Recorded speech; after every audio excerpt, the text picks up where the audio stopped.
Bienvenue Bakary Sagna en Éthiopie à EBC. C'est votre premier accueil ici en Éthiopie. Alors tout d'abord, comme vous êtes joueur, footballeur, même je peux le dire, international français, et légende de Arsenal et de Manchester City. Alors quelle a été votre première impression dès que vous arrivez à Addis ici? Vous pouvez nous expliquer un peu? Tout d'abord, merci. Je pense que c'était dans un coin de ma tête de pouvoir venir ici en Éthiopie, de pouvoir découvrir la culture. Je sais que c'est une ville et un pays très riche historiquement. Donc j'ai bassiné mon ami Johnny pour pouvoir être du voyage. Donc c'est finalement chose faite et je suis agréablement surpris de voir les infrastructures, agréablement surpris de voir la direction dans laquelle la ville et le pays se trouvent, de voir les gens unis et de voir le travail effectué par le gouvernement sûrement pour arriver à développer le pays de manière consistante. Donc voilà, je ne suis pas surpris parce que c'est l'Afrique, c'est la valeur de l'Afrique, c'est la culture qui est comme ça, mais c'est sûr que d'avoir un accueil aussi chaleureux, surtout avec tous les supporters d'Arsenal ici, ça fait du bien et je suis surpris, je ne m'attendais pas à ce qu'il y ait autant de supporters d'Arsenal.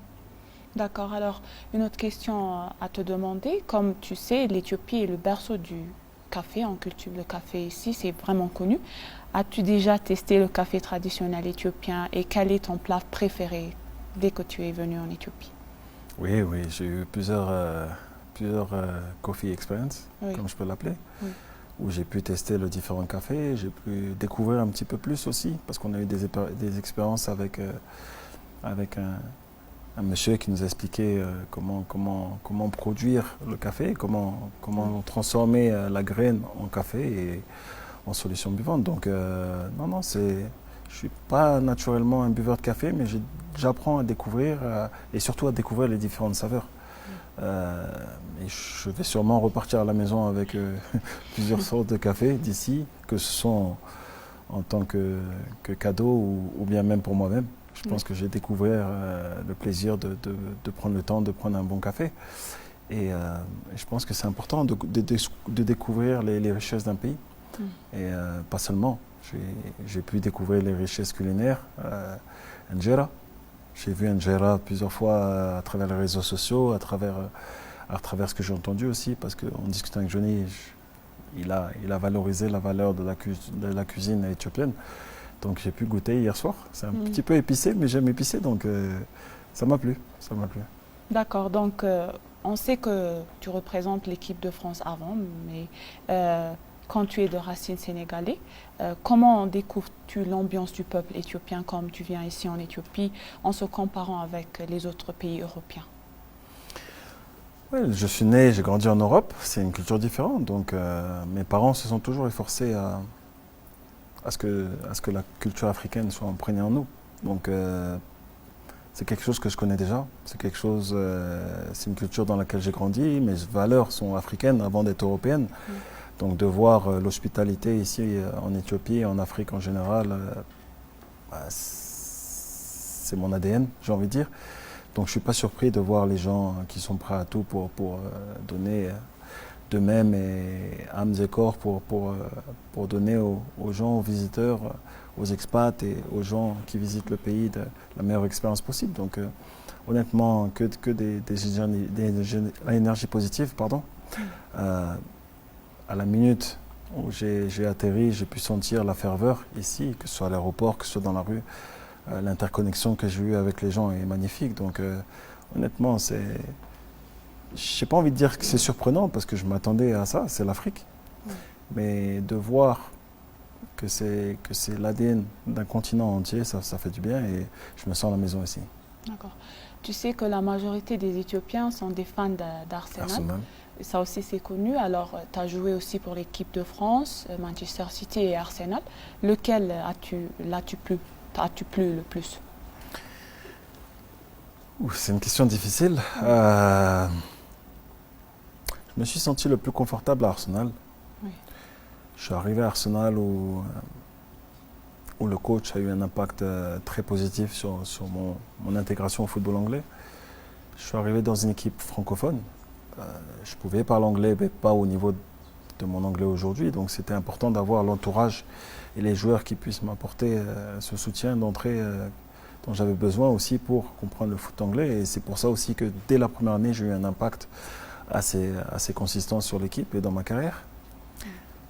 L'équipe de France est une fierté parce que pour un fils d'immigré, arriver dans l'élite, arriver à faire partie des 23 joueurs français connaissant la population française dans le monde, c'est quelque chose de spécial et j'ai réussi à l'accomplir et pas qu'une seule fois, 65 fois. J'ai 65 sélections et j'ai envie de dire c'est même pas pour moi en fait, c'est pour mes parents.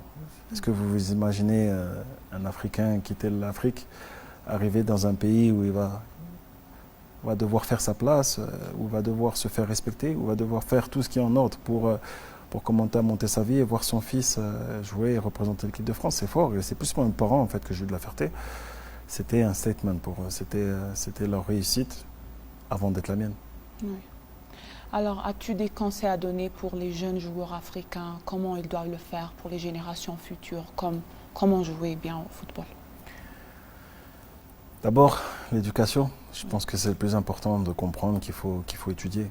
L'école donne une discipline. Et il n'y a pas que le foot dans la vie. Et malheureusement, il y a peu d'élus. Je crois que sur 1 million de joueurs, il y a peut-être 0,5% de chances d'y arriver. Donc l'éducation, c'est très important. Et ça va vous aider à être stabilisé dans la vie. Ça va vous aider à avoir une discipline. Ça va les aider à trouver une éthique de travail qui est importante quand tu joues au foot.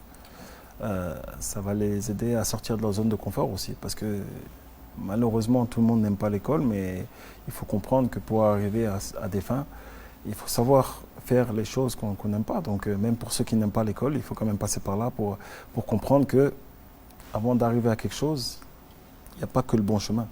Il faut avoir l'impression d'aimer les choses. Et il faut apprendre à aimer ce qu'on n'aime pas faire pour avoir un résultat maximal. Et c'est ce qu'il faut faire. Moi, à mon titre personnel, je n'aimais pas courir. Courir sans ballon, pour moi, ça n'avait aucun sens. Mais j'ai compris qu'il fallait que je fasse les choses à 100%, voire à 110% pour être un meilleur joueur. Et quand on me donnait une tâche à accomplir, j'essayais de l'accomplir de la meilleure manière possible, même si ce n'était pas ce que je préférais. Et c'est, je pense, le message fort qu'ils doivent comprendre. On ne peut pas dans la vie faire que ce qu'on aime. Oui. Tout à l'heure, comme on a discuté, tu m'as dit que tu es à la retraite maintenant. Et que fais-tu en ce moment? Parle-moi un petit peu. Alors, je suis devenu, j'habite à Dubaï maintenant depuis 5 ans, je suis devenu ambassadeur sportif pour la ville, pour le Dubai Sports Council, c'est-à-dire que j'aide le ministère du sport de Dubaï à trouver une méthodologie, à se structurer et à les aider, à leur donner l'expérience dont j'ai vécu pour donner justement un meilleur écosystème aux jeunes qui se lancent dans le sport, pas seulement le foot, mais le sport en général, parce qu'il y a des similarités. À côté de ça, je suis rentré dans la tech, j'ai créé une application de foot qui sera bientôt en ligne. C'est une plateforme en fait qui va les aider à se faire identifier. Donc à travers la plateforme, il y a un côté éducatif, donc je les éduque par rapport au côté technique du foot, donc tout ce qui est tactique, entraînement physique, entraînement individuel, analyse. Je fais des analyses pour les aider à comprendre ce que c'est le foot et les situations. Il va y avoir du contenu sur la nutrition, sur le bien-être, sur les contrats, ce qui est très important dans le foot. Donc en fait, j'ai décentralisé l'information qu'ils peuvent trouver dans un club de foot et je leur donne à disposition. Ce sera valable notamment pour les coachs et les parents aussi. Et la dernière chose, je suis coach. Je suis coach parce que en étant à Dubaï, il était naturel pour moi de redonner l'information et l'éducation sportive que j'ai reçue. Donc j'apprends le métier et j'apprends à identifier les différents caractères dans une équipe. J'apprends à prendre des décisions personnelles aussi, parce qu'être joueur, ce n'est pas être coach, et il y a un processus d'apprentissage qu'il faut connaître, et il faut passer par là avant d'être coach. Donc pour le moment, c'est ce que je fais et je verrai à l'avenir. D'accord. Alors maintenant, je te demande une question d'estimation. Alors nous savons qu'au mois de mai, c'est en 2026, que penses-tu, qui soulèvera le trophée au Premier League? Je pense l'équipe de France. L'équipe de France, parce qu'à chaque poste, en fait, ils ont des joueurs qui font partie des meilleures équipes européennes, qui sont reconnues à titre européen, au niveau mondial, et qui sont titulaires dans leurs équipes respectives.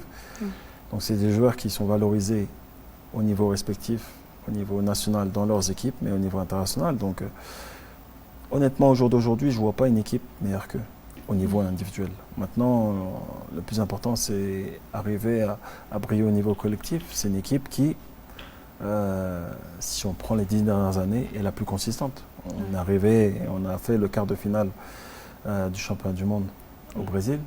On est arrivé en finale en 2016 contre le Portugal. On est arrivé en finale et on a gagné en 2018 en Russie. On est arrivé en finale une fois de plus en 2022. Donc c'est l'équipe la plus consistante des dernières années et je ne vois pas une équipe qui puisse battre l'équipe de France. D'accord, une dernière question pour finaliser. Tu vas un peu transmettre un message pour nos téléspectateurs et quel sera ta souvenir quand tu vas quitter la ville d'Addis Abeba immédiatement? D'abord, avant tout, je tenais à le remercier pour l'accueil chaleureux qu'ils m'ont donné, remercier pour les moments, parce que je parle toujours d'émotions et je pense que c'est ce qui devrait primer dans une vie et j'ai la chance de vivre des émotions exceptionnelles, de partager des moments avec la population ici, de me sentir valorisé et de me sentir à la maison. Donc ça, c'est un privilège qu'on m'a donné et je tenais à le remercier. Et à titre personnel, j'aimerais contribuer aussi au développement du foot ici. Je suis très proche de Johnny. Johnny est comme mon frère et si je peux aider la fédération et les jeunes ici à se développer et à être identifiés, c'est un objectif et j'ai envie de dire c'est un devoir en tant qu'ancien professionnel. Dieu m'a donné la chance de vivre et de faire ce que j'aimais le plus, donc à moi de redonner au jour J et en tout cas je vais m'efforcer à redonner à la population et à ma communauté. Merci Bakary Sagna pour une très belle, excellente entretien. Merci. Bonne journée. Merci.